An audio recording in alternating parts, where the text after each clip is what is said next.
Monday morning here at Me Reading Stuff. I am Robyn O'Neill. You know me. You mildly like me occasionally. You want to take me to coffee. You're preparing for a stressful week. You will get through it. You will understand things differently. You, like me, will listen to Bruce Hornsby more than you ever could have dreamed of. If I could do this talk-up, intro, whatever it's called, with Mandolin Rain playing behind my voice right now, I would. Not that I don't still love my royalty-free hip-hop. I do. But Mandolin Rain will always be one of my favorite songs in the history of the world. As a kid, my mom had this maroon van with these bizarre iridescent stripes on the side of it, and I would sit in the back seat and pretend to play piano on this little rectangular but rounded edge. You know how some vans have that rectangular mini window? And I would always be sitting in the back and pretending like the bottom edge of it was a piano. And I asked for a piano every Christmas, every birthday, my whole life. And I never got one. I love my parents. Okay, so what am I going to talk about? So today started with me waking up to a pretty strong jolt, an earthquake. It's always alarming and still very new to me. I've only lived in California, I don't even know, 4 years, 4.5. I've seen plenty of tornadoes since most of my life was spent in Tornado Alley. You know, I lived in Nebraska and then North and East Texas. And I've lived through and dealt with a lot of awful effects of many hurricanes as well, because I lived in Houston.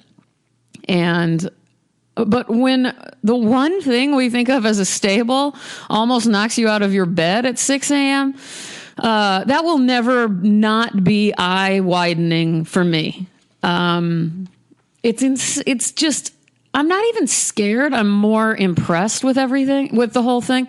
And I sort of masochistically love any reminder, even violent, terrifying ones, that I am just tiny and that I'm in charge of nothing. I respect those bigger forces more than I could ever say. And of course, if you've known any of the last 15 years of my work, you'll know that that's a huge part of what I'm talking about through image. So that's, I don't know. It's a weird way to start your day. I know I'm not the first person to say this, but since it's still new to me, I had to talk about it. Switching gears, one thing I wanted to talk about, I'm allowed to switch gears suddenly, right?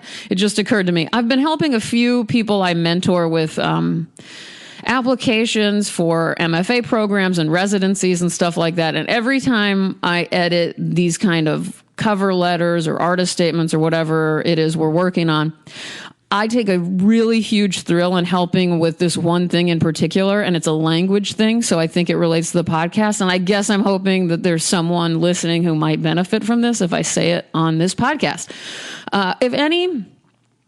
I guess if you're in any letter or statement meant to be convincing, that's what we're talking about here. And we all have to write these all the time. I recommend that you don't say at the beginning of a sentence, I feel. Don't use the word feel. Don't say, I feel my paintings are blah, blah, blah. I feel my film does this. Always, always say, I know my film manages to haunt, et cetera, et cetera. Or, I know my sculptures are aggressive, wild, hurtful. Those are some sculptures I'd like to see. What kind of sculptures am I imagining there? Anyway, don't say I feel, say I know. And you should know. So if you do just kind of feel like maybe, then figure it out. Know something about what you're doing. I'm not trying to be a jerk, but... And even if you don't yet know, I guess I am kind of recommending pretend like you know in your writing. I don't mean in real life. I don't know what the hell is happening in my studio right now, to be honest with you. So I would find a way to write what I do know, though.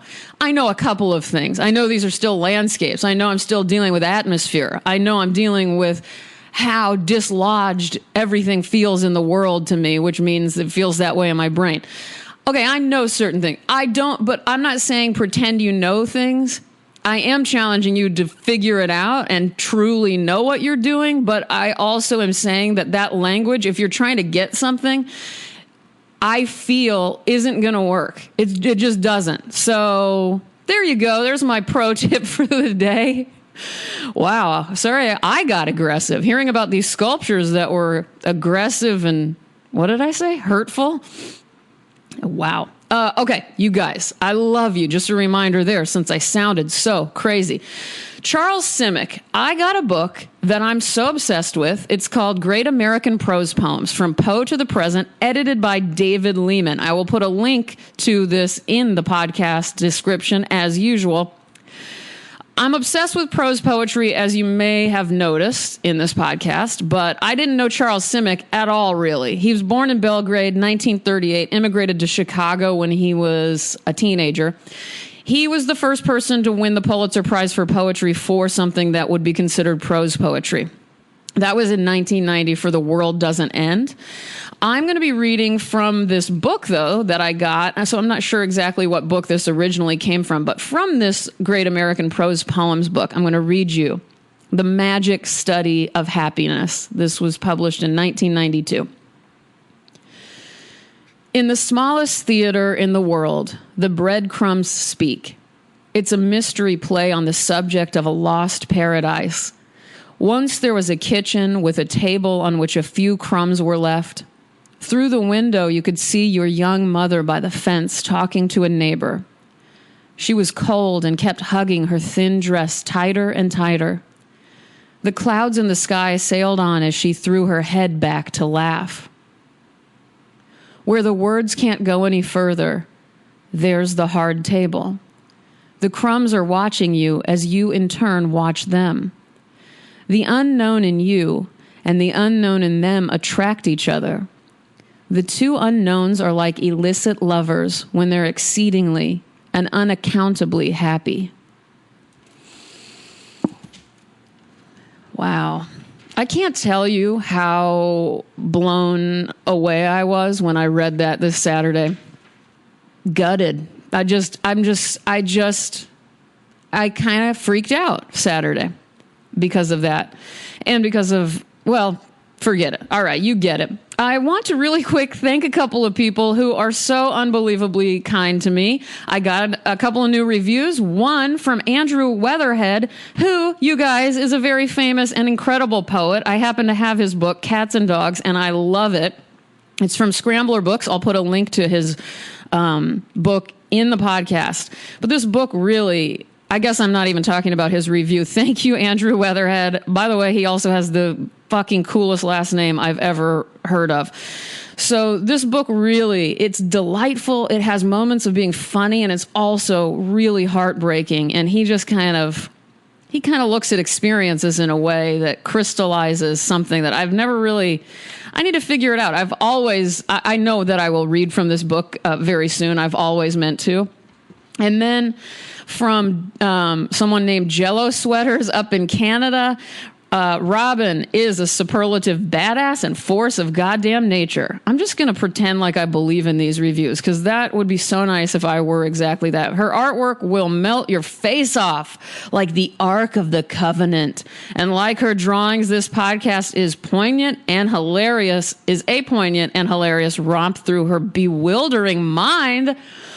Buckle up. Oh my God. Okay. I did some research. I know who Jello Sweaters is. He's Dave Laird of the Great Concavity podcast, which is centered around David Foster Wallace. If you don't already know it and you're a David Foster Wallace fan, please check out their podcast. I'll give a link to that. I was on their podcast, as a matter of fact.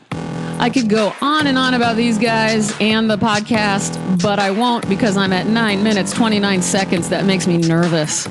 I gotta go, you guys. I got shit to do. So do you. Come fuck with me on Instagram and or Twitter. ROBYN_ONEIL. The thing I propose to you to answer me this week is not about your food choices. What is the first book that mattered to you, that blew your mind apart? Tell me that in my Instagram comments. I love you guys. I'll talk to you on Thursday. Goodbye.